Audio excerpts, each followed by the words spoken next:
When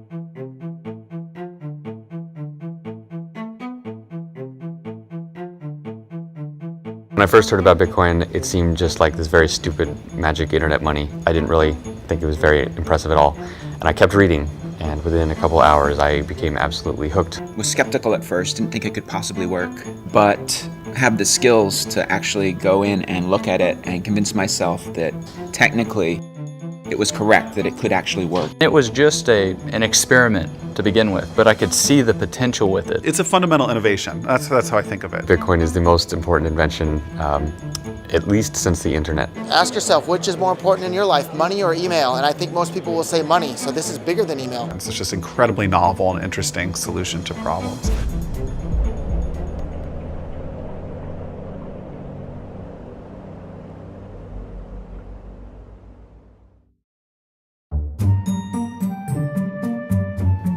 The short version of what is Bitcoin is cash for the internet.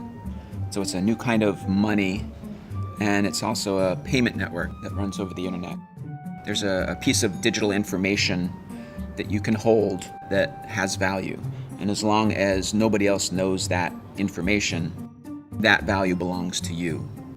This sort of technology was developed independently a few times. I think the NSA developed it in the 70s, and then academic cryptographers started putting this out later in the 90s. And it's called public key cryptography. Now, we now rely on that technology every time your phone talks to your bank, or even over maybe SMS sometimes. I mean, it's just embedded in the internet and how we talk. Bitcoin was invented by Satoshi Nakamoto. As far as I know, no one has actually met Satoshi. No one knows who he or she or they are. I've never talked with Satoshi, although I have communicated with him electronically via email or on online forums. Satoshi started working on Bitcoin, he says, in 2007, and it actually took him a couple of years to convince himself that he could actually create a system that would work, that would solve this problem of how do you create a money where there's no single person or organization or government in charge. He started posting to a cryptography mailing list where he described kind of at a high level how it would work and started to get feedback from people on his idea.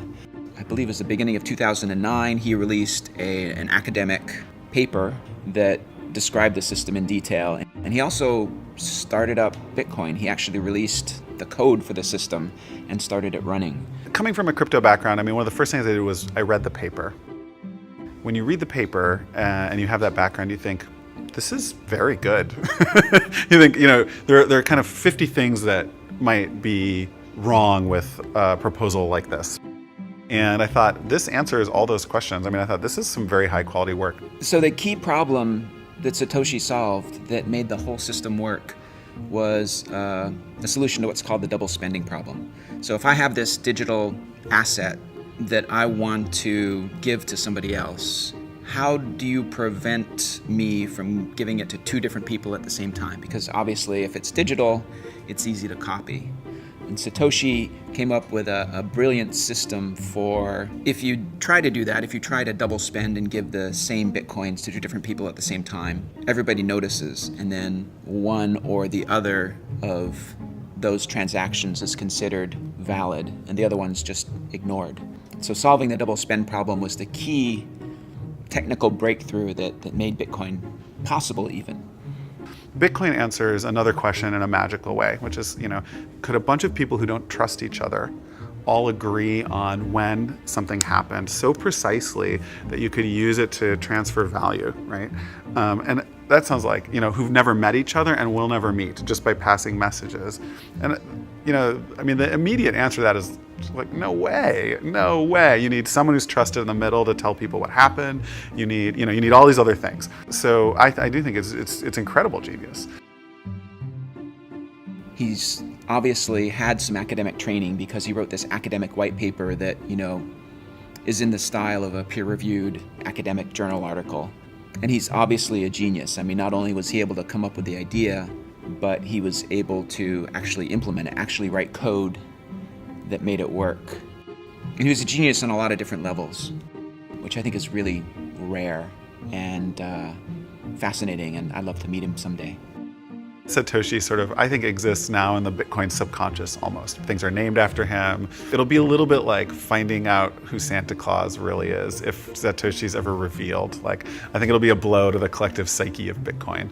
One interesting thing, there are some emails that have come out recently that indicate one of, a 90s era cryptographer was working on some of this stuff that pretty clearly turned into Bitcoin. That's a small community, so you probably narrow it down to 30 to 50 people that could have been working on it. I don't know who's had the last interaction with Satoshi. It might have possibly been me.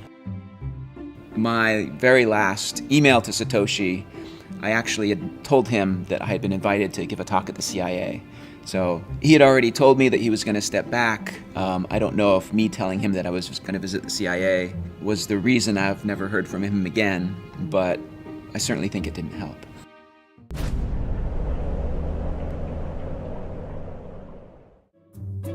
Satoshi brilliantly designed the incentives, so you don't need to pay anybody to, make sure that all transactions are valid, because they get paid by the system itself. The reward for doing the work of processing transactions and making sure that there are no double spends is tied into the creation of new Bitcoins. So the people who are being awarded new Bitcoins are the same people who are making sure that double spends don't happen.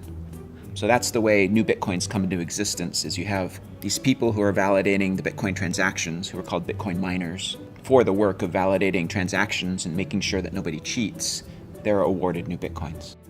But then you need a way to limit the money supply, because validating the transactions is pretty quick.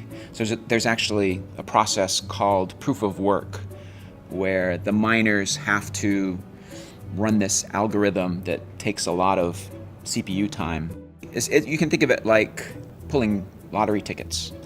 So all of the miners on the network are all, they all validate the transactions, and then they're all kind of participating in this lottery to see who will be awarded Bitcoins. And on average, every 10 minutes, somebody somewhere on the network is awarded new Bitcoins. There are fundamental promises made by the Bitcoin network about supply. And the supply function's too complex to say out in words, but what you could think of is like every 4 years, about half the remaining Bitcoins are given out, okay? So for the first 4 years, every 10 minutes, 50 were given out. Next 4 years, 25, and then next, and so on. So eventually that kind of trails off, and in the year 2140, no more will be issued. And that's how we know there will only ever be 21 million Bitcoins created, because if you do the math, that series works out to 21 million. 1/100 millionth of a Bitcoin is the smallest Bitcoin unit, which the Bitcoin community has dubbed the Satoshi in honor of the creator.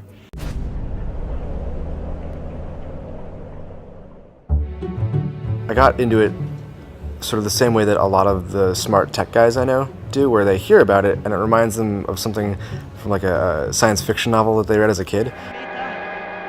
Noch 10 Zentimeter und da hat sie aufgesetzt. Like, oh, that's cool, but it can't exist. And then you go and you read the white paper and you're like, that makes sense. And then you look at the source code and try to find how you can break it, and you can't, right? And and then you're like, this is a real thing now. And so I've been following it, and I sort of as a hobbyist was mining just on my computer when I wasn't using it for anything else. I'm not a Bitcoin miner. I actually have, in the past, created a few Bitcoins. I ran the Bitcoin software on my laptop computer way back in, May of 2010, when not too many people knew about Bitcoin, and it was actually possible to create Bitcoins on an ordinary laptop computer. But when I did the math, I found out that, I was paying more in electricity to create the Bitcoins than the Bitcoins were worth. And so it made more sense, if I wanted to have some Bitcoins, to just buy them from somebody else, maybe somebody who lived in a place that had less expensive electricity than me. Okay, so there's a lot of altruism in the system. Very, very first miners wanted to help. Great, they think it's cool. They just think it's cool, whatever. You do a lot of things because you think they're cool. As soon as there's an exchange rate, miners are saying, like as I did in 2010, I have a lot of computers sitting around. They're already sucking power. I am happy to turn that into money. Like, who knows what I'll do with it? I can see I'm making money doing this. And that sort of spread mining. In 2010, you could mine with your home computer and make a decent amount of Bitcoins, which today would be worth a lot. At the time, they weren't. So from the early days, there have been miners who use their computers to make money and love it. And then there have been speculators or people want to buy who are like, that is for wankers. Like, I'm just going to go lay my cash on the table and buy these. I'll see what we'll do with them later. I like this plan. At the time, there were 7,200 Bitcoins issued a day.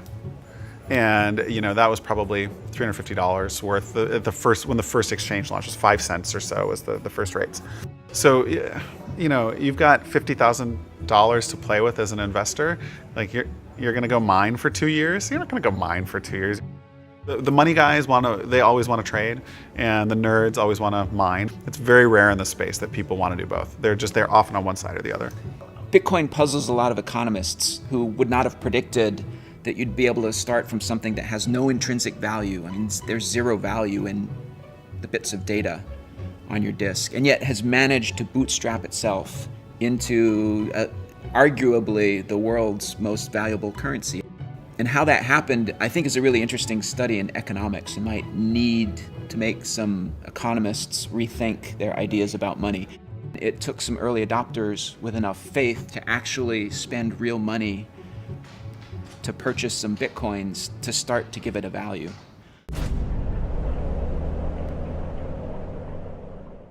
The earliest adopters, at least that I knew of, who wanted Bitcoin were people who wanted something that was completely democratized, it was completely decentralized. They wanted something that was anonymous. They wanted something that was completely outside spending in the warfare welfare state. The early adopters of Bitcoin were really attracted to it as a very hard money. I mean, Bitcoin has a fixed money supply, which appeals to a lot of people who believe that central banks creating money whenever they feel like it is a really bad idea. So I think you saw a lot of early adopters that were really attracted to Bitcoin for economic reasons. If you're non-technical and you're interested in Bitcoin, you don't like Ben Bernanke, you are worried about inflation, hyperinflation, you find fiat currency of all sorts suspect. These are the folks that are non-technical that come first. So there are really three factors that drive interest in Bitcoin. The first is its decentralized nature. The second is its anonymity, or really pseudonymity. And the third thing is its zero transaction costs. And what's interesting is that different people have been attracted to Bitcoin at different points in time by different elements of those three characteristics. So the first early adopters of Bitcoin were attracted to its decentralized nature. And so there was a lot of people who had a political motivation behind it. They might have been libertarians. They didn't like the idea of a central governing body of their currency, and that was and that kind of passion that was driven by some of these ideological grounds is what's necessary to get something from nothing to that first step, just to get a few people involved and to have some value created. First of all, people don't think about where the dollar comes from, what spending that dollar means, and they don't think about taxation. So any of those things tend to be outside people's normal.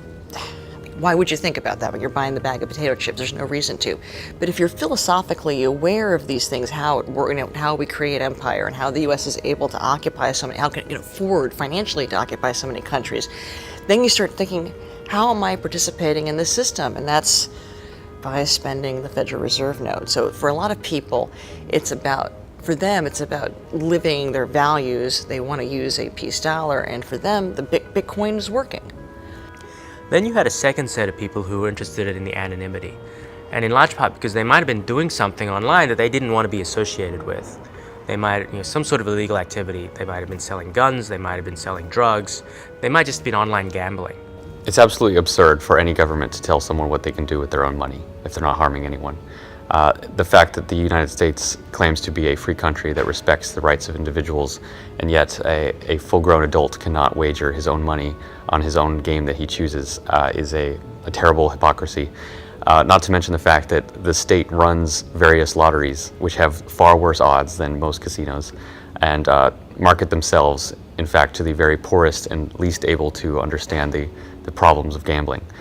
So while the state does this institutionally, they also throw private people in prison for running games with better odds, better customer service, and it's one of many problems that we have with the government in the U.S. and in other countries.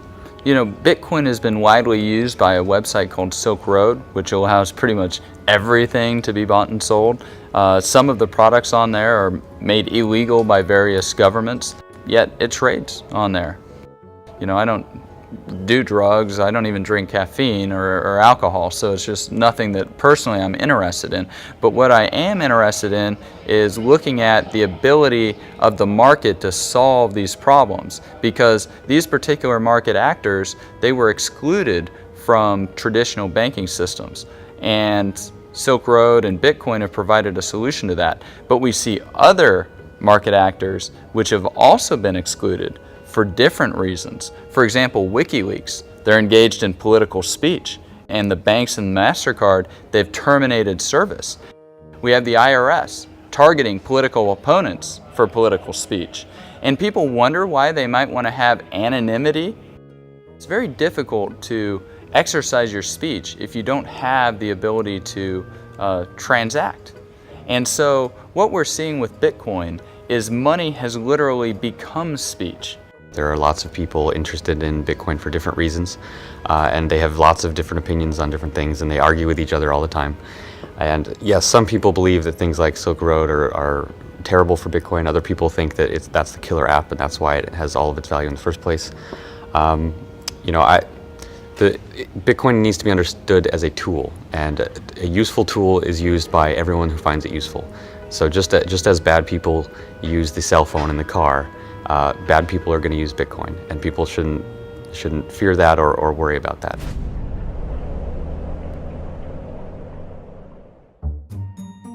Now the trouble with both of those groups of people is that they're just not that large. There aren't that many people who are passionate enough about their politics that they will adopt a new currency. And there aren't that many people breaking the law, you know, in wholesale ways. But it's this transition to the third characteristic that's really interesting, because zero transaction cost has an appeal to everybody. Everybody would like to save money on transaction costs. It just takes costs out of the system. And because of that, it has much, much broader appeal. But what's interesting is that, and that's why I'm interested, right? That's why I'm interested in it. I think that, you know, you've got an opportunity to revolutionize financial services, tens of billions, hundreds of billions of market cap at risk. If that comes under pressure, then it's like squeezing a balloon. Market value has to be created somewhere else, ideally in these new companies. Coinbase, generally speaking, our goal is to make it easy for the average consumer and the average merchant to use Bitcoin. I think sort of the litmus test for all this is, can I feasibly present this to someone who hasn't seen it before, even my mom, and can she reasonably use it? That's sort of what we're trying to build towards. So whenever you get a new technology, there's always these predictable waves of companies. And the first wave is building the infrastructure that just makes the damn thing work, right? And right now, just to make Bitcoin work at all, you need exchanges to get money into Bitcoin. You need wallets to hold the Bitcoin, and you need payment processors to be able to spend the Bitcoin. So that's that infrastructure level. That's where we are today. You think about the average business that's accepting PayPal or credit card on the internet, they're paying roughly 2.7% to do that.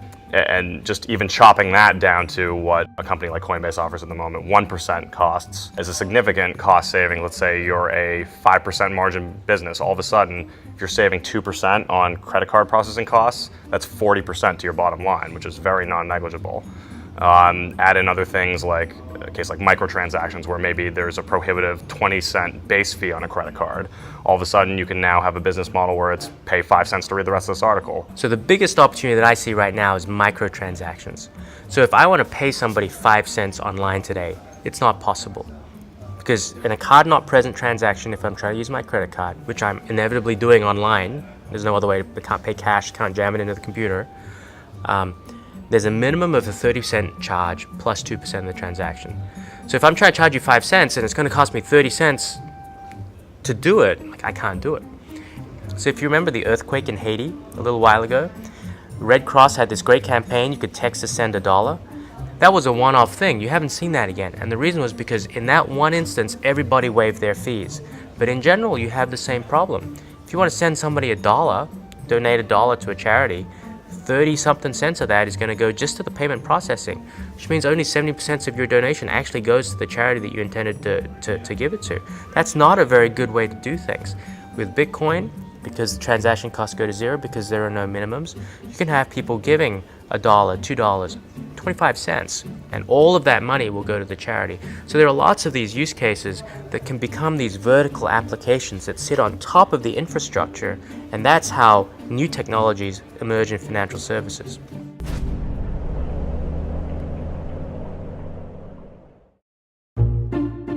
In the Bitcoin community, there's a bit of a tension between people who pine for the good old days of Bitcoin kind of being the bad boy of currency to people who think that we need to grow up and engage with regulators and banks and the traditional finance system more.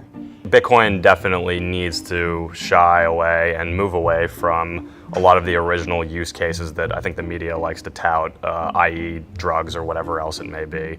And for it to really flourish, the average sort of business needs to realize the great payment efficiencies that Bitcoin can bring. And ultimately, when a day of reckoning comes in Washington, where somebody has done something bad with Bitcoin, I think it's going to be our job as a community to sort of pull on this pool of goodwill that's been built in all these businesses who are now saving, say, 2% on their bottom line, maybe in a much larger percentage as a percentage of their net profit, and say, hey, we need Bitcoin to survive. This is actually creating real economic good. So I think for Bitcoin to become really big and for venture capitalists to start to invest, we have to believe that companies are going to embrace the regulation and accept it and comply with it. That's going to mean that anonymity is going to have to go, at least for transactions over a certain size, and that there's likely to be some level of centralization, or at least these trusted counterparties are emerging. So I know we have a very strong libertarian base in the Bitcoin community right now, and they're very ideologically driven. But as VCs come in and invest and bigger companies grow up, you're going to see that fade. And I think that's good because, it's not an accessible worldview for most people. And it's really not the most transformative part. The most transformative part of Bitcoin is the economic liberty it gives to people around the world. VCs are not the only source of capital, especially in the Bitcoin market.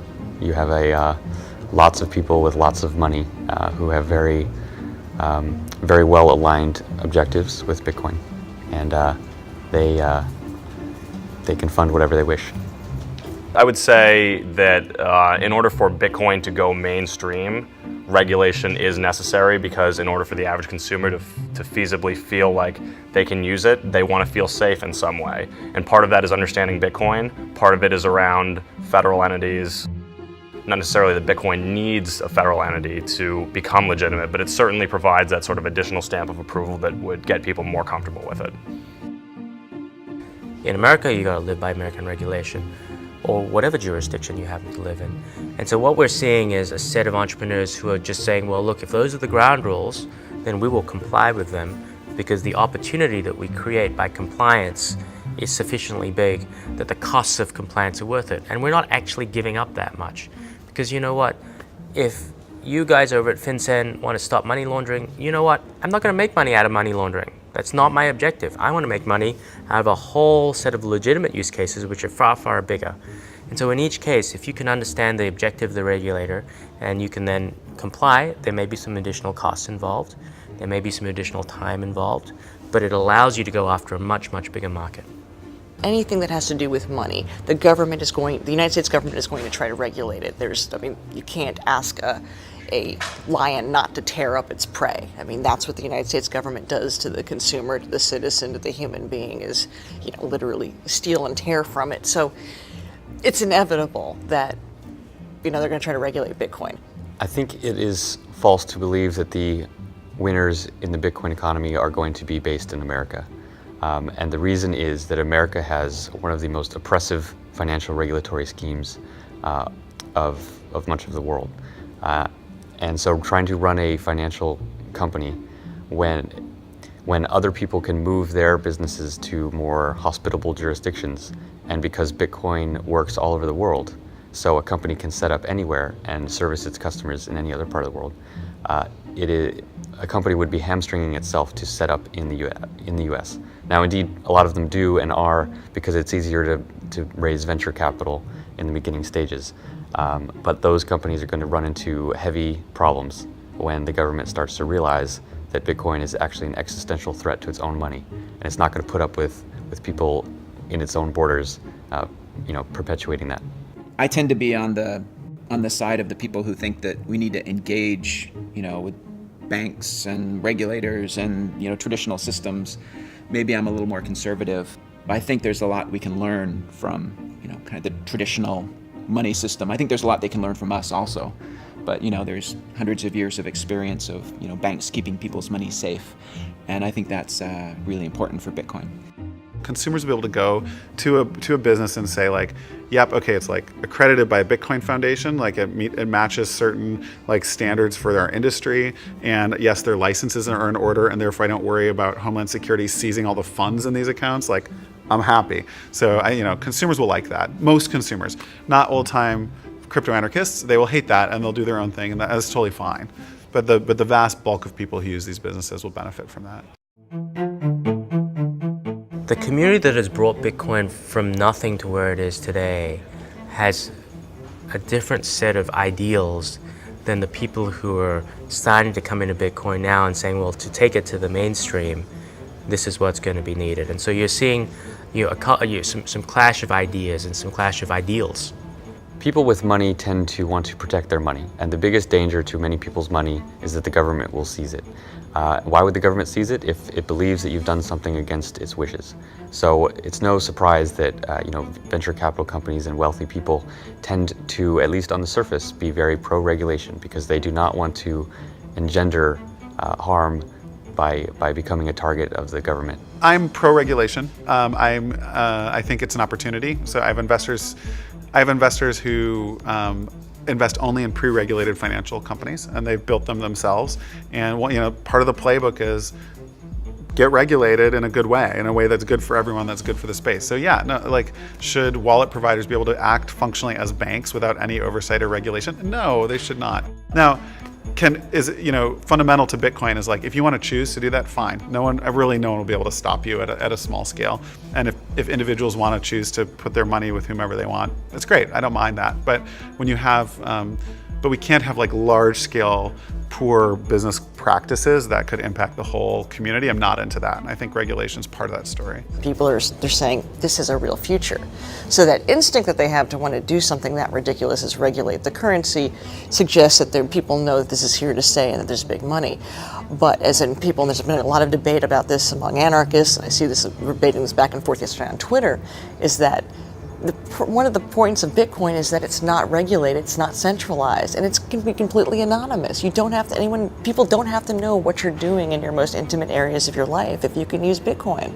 The regulation that a lot of these people are welcoming, of course, it's going to dampen a lot of the enthusiasm about Bitcoin and could potentially hurt it. Coming from this with personal sentiments as a crypto anarchist, Bitcoin's just amazingly awesome because it massively changes the rules of the game. Anyone can send any amount of money to anyone, anywhere, at any time. Can't be seized or confiscated or frozen in any way. But I also realize that no great amount of wealth is going to be created except with the permission of the government. And along that role, as an investor, venture capitalist type, I have a fiduciary duty. And so, as a result, I want to know the rules that my investments and the founders of those companies need to play by. Because now I know that my founder can act in a certain way and he's not going to end up in jail, and the investment's not going to get seized in the company, and that's not going to hurt my investment. So it is kind of paradoxical in a way, but I think overall it's going to help legitimize Bitcoin and bring it into much more mainstream transactions. Companies that are involved in Bitcoin can be regulated, but the underlying core system, the technology, it is beyond the reach of any regulatory scheme, just by nature of it being based on cryptography and mathematics and peer-to-peer networks. So it's really, there's nothing much that a government can do except to try not to cause more damage. We'll see how this plays out. It's going to be very interesting. It doesn't matter whether the government wants to regulate it or not. Ultimately, there'll be another form of Bitcoin or something else the next day. It makes no difference. This is something they can't control, and it's the future. Why fight it?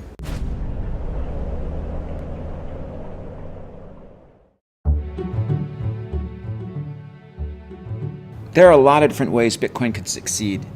I mean, my job as the core developer is to kind of concentrate on the core code and make sure the Bitcoin network keeps reliably processing transactions. And then to kind of be agnostic about how Bitcoin succeeds. In 10 years, Bitcoin is likely to be gone simply because most things that are new tend to fail. So everyone who gets into this needs to understand that it could just disappear tomorrow and go away. But with that realization, if it has not fallen apart and it actually continues to work and continues to grow, it will have taken over much of the world's financial system. It will have changed everything about the way people move money, how they hold money, how they perceive value, what their relationships are with their government and with merchants and with each other. There's going to be amazing new ways that people use money that people can't even imagine now, just as when the internet came out, people couldn't imagine all the different things that people do. So it would be foolish to try to predict exactly what will happen, other than to say it will be very, very intense shift. And when people realize what happened over the course of so small a time, they'll look back and realize, wow, like that should have all been very obvious. I think it is the protocol for money on the internet. So in 20 years, when computers trade value with each other for whatever reason, they'll use Bitcoin or its successor to do that. It'll be just like right now, almost very rarely does any of our technology trade value. But in 20 or 30 years, it'll happen all the time. You'll log on and you'll be able to pay a little more for faster internet. There's just 100 ways that computers will be transmitting value to each other all the time. So they'll use Bitcoin for that. If it does take off, I suspect that it will become invisible to consumers. And in the same way that people don't think about payment systems in general, Bitcoin will be invisible and transparent to them, and so they'll just know that they can pay to pay a penny to read an article on their tablet, and they won't even be thinking about it as Bitcoin, because Bitcoin will all be invisible to them in the background. It's going to be an infrastructure system. I think we're going to go through a phase where there's more centralization because there's kind of a natural monopoly that will happen with exchanges. But then I believe that eventually we're going to grow out of that, and the Bitcoin economy will sustain itself. And there's really very little friction because it's really designed to be this decentralized peer-to-peer currency. And, I have no special ability to predict the future, so I might be wrong. While Bitcoin has the potential to be a subversive currency, and I do applaud that, it also can be strictly bourgeois. Ma and Pa next door can use Bitcoin. They use dollars now. It's not like all throughout human history we've been using paper currency. All sorts of things have been used as currency throughout time. It's not as if the dollar was handed down. Moses came down and said, "Here, we must use this dollar." We just have to open up the doors of the way people think about money. I do think that this new era of math-based currencies will find whatever the problem was with Bitcoin and will patch it, perhaps in a Litecoin or Bitcoin 2.0. We'll find a way to continue to serve the market needs and what the market demands. I think Bitcoin will grow to something where maybe 5% of people's wealth will be held in Bitcoin, and hopefully it represents the working capital that a lot of businesses use to enter and not have to leave this frictionless payment world. That doesn't mean 100% of your assets have to be in it, but whatever sort of lubricates the transactions that you're doing on a daily basis as a business. Bitcoin might succeed someplace else in the world. Maybe a country like Zimbabwe that recently saw hyperinflation. Maybe they'll decide, instead of using the US dollar as our currency, which they're doing now, maybe a cryptocurrency like Bitcoin would make sense as their national currency. That's a possibility. I don't know what's going to happen. My job is to concentrate on making it possible so any of those great things can happen. And I think it's going to be really interesting in the next 5 years to see what does happen. Hopefully they'll appreciate the risks that we're taking to make it happen in the early days, because most people just laugh at it right now.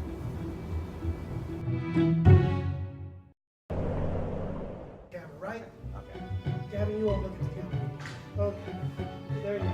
Yeah, we're in AA leagues. Yeah. I call myself an anarchist if I'm forced to put a label on it. I just don't find it's entirely helpful in communicating some of these ideas to normal people. Yeah, I think America reached its peak probably in 2000, and it's been in decline since then. the guy used his credit card to order pizza to be delivered to the first guy. So that's the first publicly known transaction where some actual good other than money was involved. We believe, my company and I, that Bitcoins offers a final solution for the medical marijuana conundrum. We're having a Bitcoin party. Champagne's flowing, people are celebrating, we're all thinking, we're gonna be Bitcoin millionaires soon.